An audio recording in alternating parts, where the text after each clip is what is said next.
Sir, Annabhagya ಯೋಜನೆಯ ಹಿಂದೆ ಸಾಕಷ್ಟು ಕನಸಿತ್ತು ಸರ್ಕಾರಕ್ಕೆ ಅಂತ ಹೇಳಲಾಗ್ತಾ ಇದೆ. ಬಡವರಿಗೆ ಈ ಯೋಜನೆ ತಲುಪಬೇಕು, ಬಡವರು ಯಾರು ಹಸಿವಿನಿಂದ ಇರಬಾರ್ದು, BPL ಕಾರ್ಡುದಾರರಿಗೆ ಈ ಯೋಜನೆಯ ಭಾಗ್ಯ ಸಿಗಬೇಕು ಅಂತೇಳಿ ಈ ಯೋಜನೆಯನ್ನು ಜಾರಿಗೆ ತರಲಾಗುತ್ತೆ. ಬಟ್ ಸಮರ್ಪಕವಾಗಿ ಅನುಷ್ಠಾನ ಆಗಿದೆಯಾ ಸರ್? ಹೇಗೆ ಸಮರ್ಪಕವಾಗಿ ಅನುಷ್ಠಾನ ಆಗಿಲ್ಲ.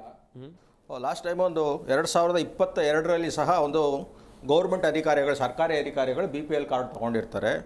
ಆವಾಗ ನಾನು ಆಯುಕ್ತರಿಗೆ ಅವ್ರ ಕಾರ್ಡನ್ನು ರದ್ದು ಮಾಡಿಬಿಡ್ತಾರೆ. ಆದರೆ ಅವರ ವಿರುದ್ಧ ಒಂದು ದೂರು ಕೊಟ್ಬಿಟ್ಟು ಅವ್ರನ್ನ ಆಗ ಭಾರತೀಯ ಸಮಿತಿ ಇತ್ತು, ಅದು ಭಾರತೀಯ ದಂಡ ಸಮಿತಿ IPCನಲ್ಲಿ ಒಂದಷ್ಟು 7-8 ಸೆಕ್ಷನ್ಗಳು ಹಾಕ್ಬಿಟ್ಟು ಅವ್ರ ವಿರುದ್ಧ ಕ್ರಮ ಕೈಗೊಳ್ತೀನಿ ಅಂತ ಹೇಳಿದ್ದಾರೆ.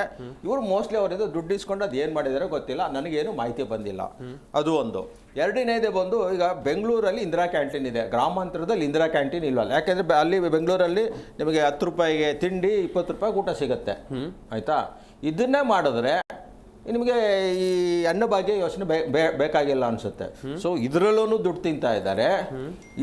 ಏನು ಅನ್ನಭಾಗ್ಯ ಇದೆ ಇದು ದುಡ್ಡು ತಿನ್ನೋ ಒಂದು ದಂಧೆ, ಆ ಹೆಸರಲ್ಲಿ ಮಾಡೋ ಇದು ಅಂತ ನಾನು ಹೇಳ್ತೀನಿ.